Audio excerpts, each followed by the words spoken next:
As Singapore shapes up to become a highly urbanized city, international brands have invaded our shores, turning us into a highly developed, market-based economy. High street fashion labels have become the staple of our fashion industry. It was the days of the colonial period in the 1950s, with influences from actors in post-war movies and pop culture from British fashion in the 1960s, that Singapore's garment industry started to flourish. I remember the 50s, it was the Mambo and Cha-Cha period. Orchard during those days was not a fashion belt. The fashion belt was actually in Tanglin Road, where the Europeans, the British expats and all that, they shop. When we go out to town, everybody dresses. I think the 60s period was the beginning of a vibrant fashion wave, from Carnaby street pop to Mary Kwan's look and all that. The mini skirts invaded the whole world. So it's with Singapore.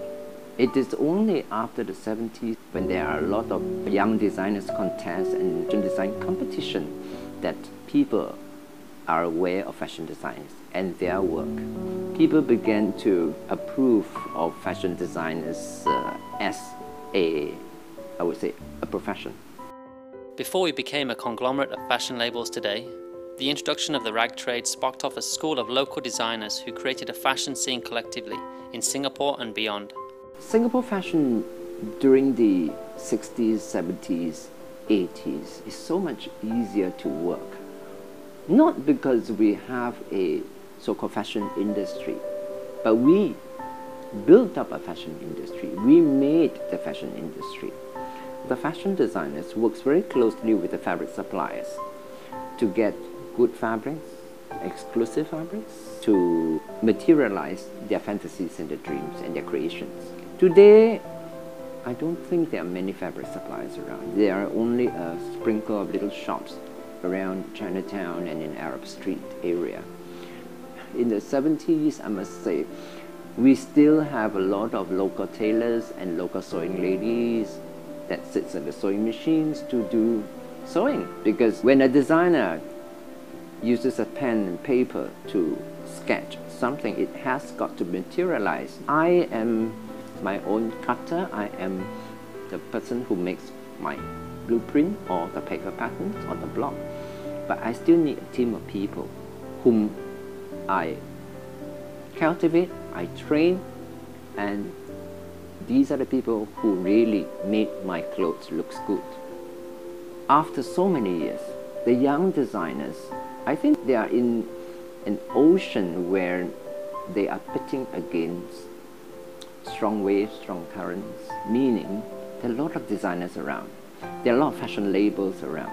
Those days, fashion designers walk 5 to 6 steps in front of the consumers.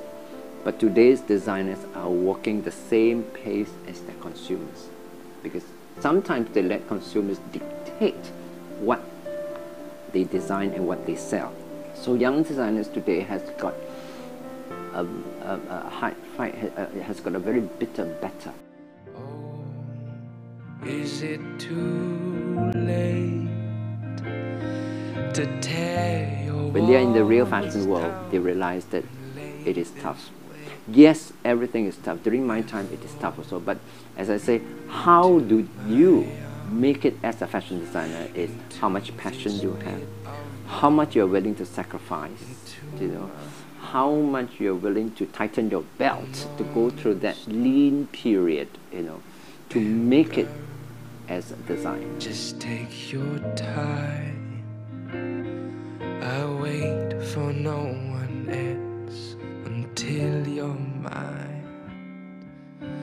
Oh, is it too late to tear your walls down and lay this way?